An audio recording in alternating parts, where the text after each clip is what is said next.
Hello orchid addicts of all various colors and shapes. It's me Leonard and welcome back to my channel. I hope you're enjoying my face over here. It's a lovely sunny day. It's the 26th of January, so the later part of the winter is coming at us and it's becoming more and more sunny and the day lengths are increasing. So I decided to take a walk in the forests and share with you one of my project ideas for the year of 2019. So, as you can see, we are in a forest that's very close to my house. I live in a village, so my village is surrounded by a forest from all directions. Even though it's very near the capital of my country is not a heavily populated one. So such a thing as what you would call semi-intact forests. These are not wild forests, but these are semi-intact forests are able to, continue existing. And this forest is a fairly young one. Sorry for the sound of the plane in the background.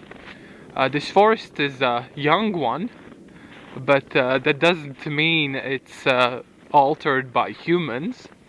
It was burnt down. It burned down approximately 50 years ago, as I hear from the accounts of one of the elder wise people. So the trees around here are, as you could expect, 50 years or, younger, with a couple of exceptions. This tree is definitely older than, 50 years, and that one there is also definitely older. But you can see this one, this pine tree, Pinus sylvestris, it's not an old one. And from a couple of, fallen trees whose stumps have been cut off for safety purposes, you could say, I counted the years, and the trees here grow exceptionally slowly. And that means that is because this forest is very swampy. This area that I'm living in is quite swampy. And talking about the project, do you see what's going on here? See this mighty big old tree? This is a birch tree. I suspect this is Betula pendula. And what do we see here? This is perhaps not the best day, but I decided to take a video nevertheless. This is a nice, slightly diagonally positioned tree, and it has some lovely moss growing on it. And as you might have known, I grow these plants. They're called orchids. And what do they grow on in nature? Typically on mossy trees. I hope you like my glove over here. So, what do you think I want to do with this tree? Not specifically this one, but using this one as an example. When spring comes, when the April begins and the warmer temperatures start coming back in my country. By the way, it's -6 degrees Celsius here right now, so the arm I'm filming this video with is freezing off right now, so I'm going to be taking a little bit of breaks every now and then, so it wouldn't completely turn into icicles. But yeah, this is what I would think a wonderful tree for mounting.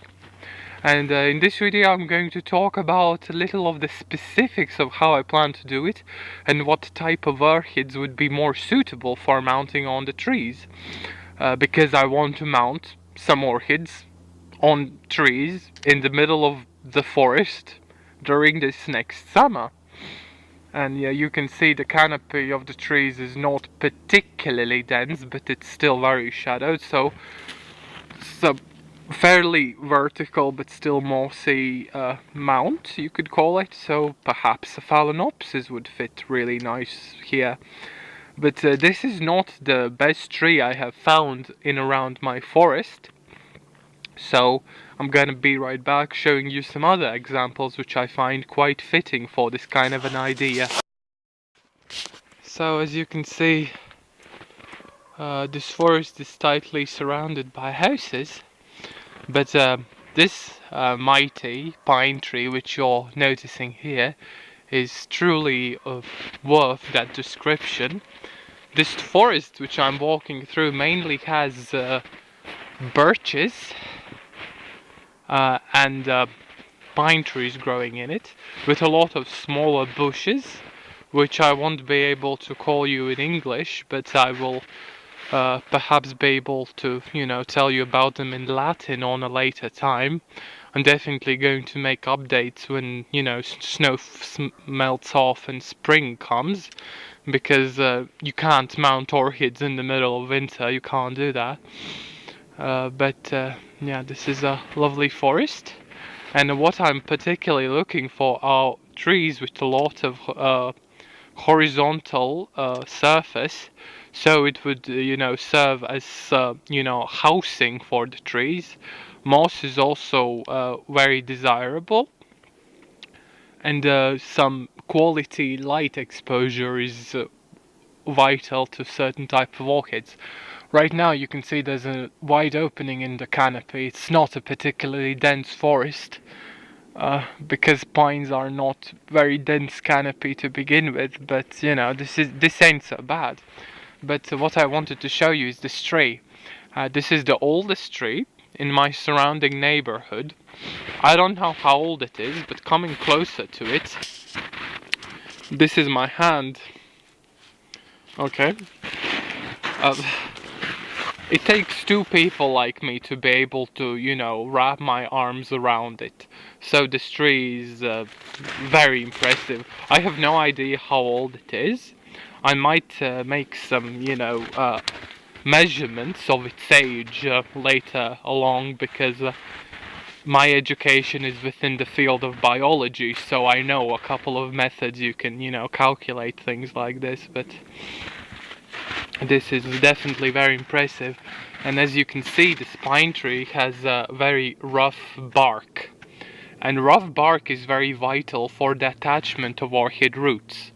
If you, I have no experience with mounting orchids, but as far as I can tell, their roots attach the best to rough bark, which crevices, and it can also retain more water, and it doesn't attach well to polished planks of wood, because there's just nowhere for the orchids to hook on. They need something to attach to, and it also heavily depends on the types of orchid roots, so they'll be able to attach to certain mounts. That's why I'm particularly looking for types of trees which have some moss growing on them. But there's this little thing, especially about the first tree that I showed you. You can see here I'm walking along a path. Okay, I'm back after a little break. Some people were coming towards me on this path, and I don't want them to think that I've completely lost my marbles. Filming a random vlog in the middle of the forest. But yeah, there's this thing which comes together with paths. Of course, people who walk on these paths. And you can suspect, if you have people walking next to a forest path and seeing a wonderful orchid with bright pink blooms growing on the tree, there's a fairly high likeliness that someone will go and rip it off. 100 people may pass the path and they will not notice it or not bother it, but a single child who finds it very peculiar, so he wants to, rip it off and show it to his mother, will come and destroy my whole project. So I don't want something like that to occur. So naturally, the right choice would be finding a tree which is far away from people's eyes. Now, this is a forest which some people tend to grow through sometimes, with their dogs, or just, picking some blueberries or something like that, which do occur, quite heavily right here. I'm going to make a video about the natural flora and perhaps also fauna of this forest on a later date. when the weather turns a bit warmer, so you can actually see what's growing on around here. But yeah, I came here a couple of days ago and the snow had partially melted off, so you can't really see the situation that well. But I can promise you I will show the same trees on a later time. And you probably did not notice anything specific about this tree from the path I was walking on, if you even noticed it. But as you can see, it's facing the path. And the way it is angled is hiding the gap between its branches, which has a nice curve to it, with you know, quite some, you know, heavy hairy situation going on around here. It has some really lovely moss growing on it. I will be able to tell you the species. I have, you know, moss species written something in my notebooks from the university, if that even interests you. But yeah, an orchid would be really nice mounting here. But imagine just coming from the paths and seeing some thick green leaves on this tree. Well, they would perhaps not be very noticeable because the forest is green and it's quite well shielded. But imagine this tree spiking, you know, flower spike with lovely bright pink blooms. Do you want somebody to really find that orchid? I can just imagine the various hilarious scenarios people would have while they encountering this kind of a plant. They'd be like, oh, aliens placed it here. So, yeah, orchids are, you know, not the cheapest things. So, buying even a peasant orchid, or what I call a phalaenopsis, would be even an investment of about 10 euros. So are you sure you want to mount it in a forest with low chances of survival as it is, for just somebody to come across it and just rip it off completely? Because I have had stories of literally people stealing plants off the window sills of other people.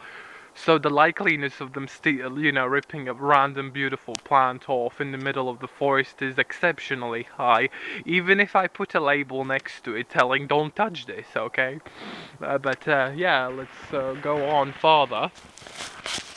As you can see, I'm venturing a bit into the forest, and later there you can see there's a bit of a clearing with more sunlight coming through. Look at this cutie. Look at this cutie. Look at this beautiful one. It's called Pitzaabes or spruce, I suppose. So yeah, that clearing is actually a swamp lake. It's a swampy lake in the middle of the forest. And you know, it's covered all in moss, but it still retains a hell of a lot of water. So if you would go onto it, you would perhaps go like plop. So even if it's the winter and everything's a bit frozen, I still don't want to take any risks. But in swampy forests, trees don't grow that good. And trees sometimes grow a bit crooked. So that's precisely the thing I wanted to show you. I know this video is turning out to be very long, but perhaps somebody who finds it really interesting. This is more of a rambly theory video, so don't particularly expect anything happening around here. You can see this pine tree. Its branch is bent over in such a way it looks like a natural shelf. And you know, imagine an orchid on there. It would be glorious, but you can see here there's a bit of a path situation coming around here. So the likeliness of somebody finding that is immensely high. And here you can have a better view on the swampy forest in the middle of the winter. Whoa! Oh my god. So yeah, that can happen in swamps. But yeah, and you know, when spring comes I will show you a better view of this and perhaps you will be mind blown.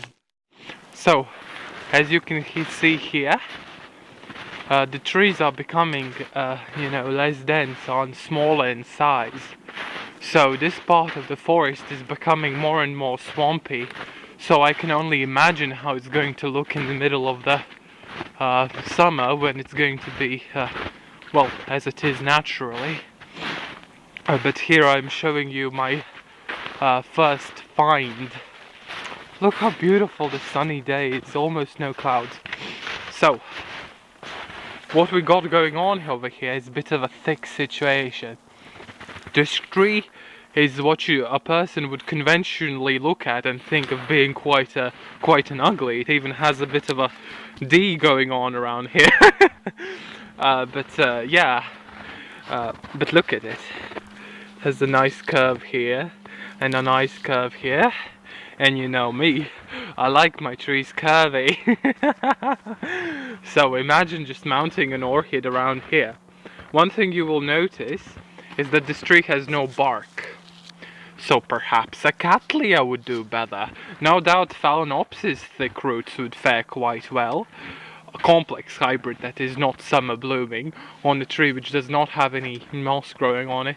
So I would also check upon my orchids very frequently, even if they're growing in the middle of the forest a kilometer away from civilization. But as you can see around here, there are no particular paths going on. I mean, there is one there which I just came to, but that's my scarf. Yeah, this would be very shielded from, you know, civilization, and we don't want civilization around our mounting orchids, do we now? So I'm gonna carry on into the big dark forest. I actually came here, you know, like 5 days ago,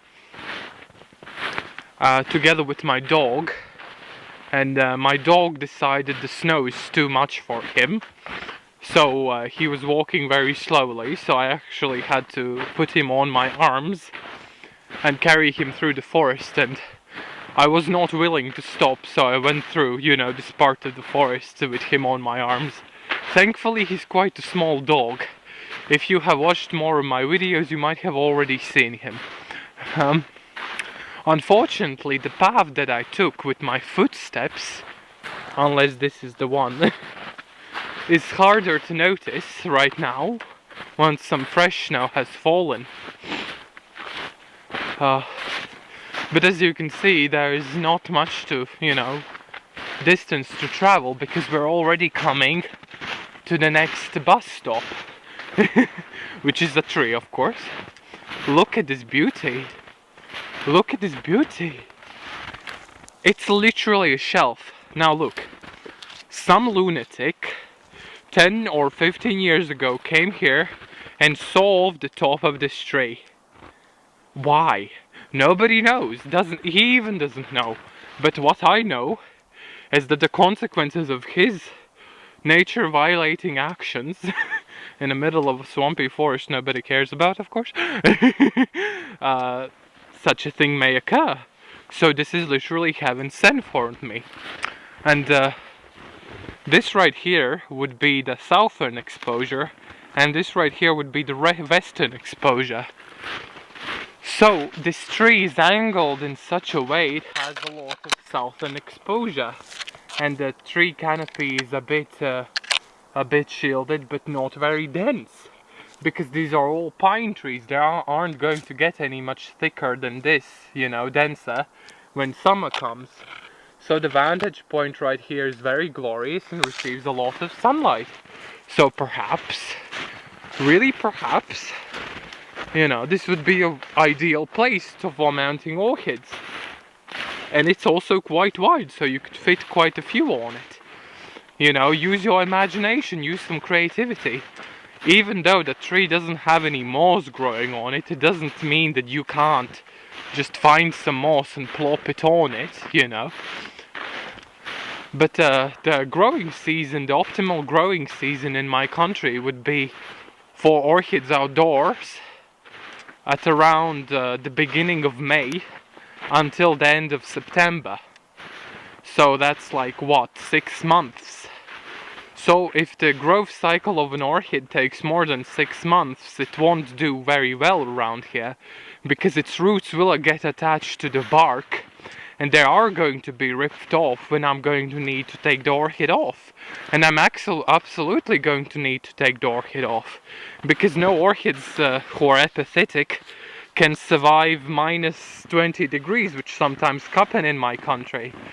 So yeah, they even might die earlier from, you know, 10 degrees Celsius, so that's a bit dangerous. But here you can see a southwestern exposure tree, which another wonderful, glorious, place you could station an orchid on. Optimally speaking, the ideal tree for mounting an orchid would be in my garden, but my garden has very small apple trees. But perhaps we could think about that in the future some more. It would definitely be much more safe.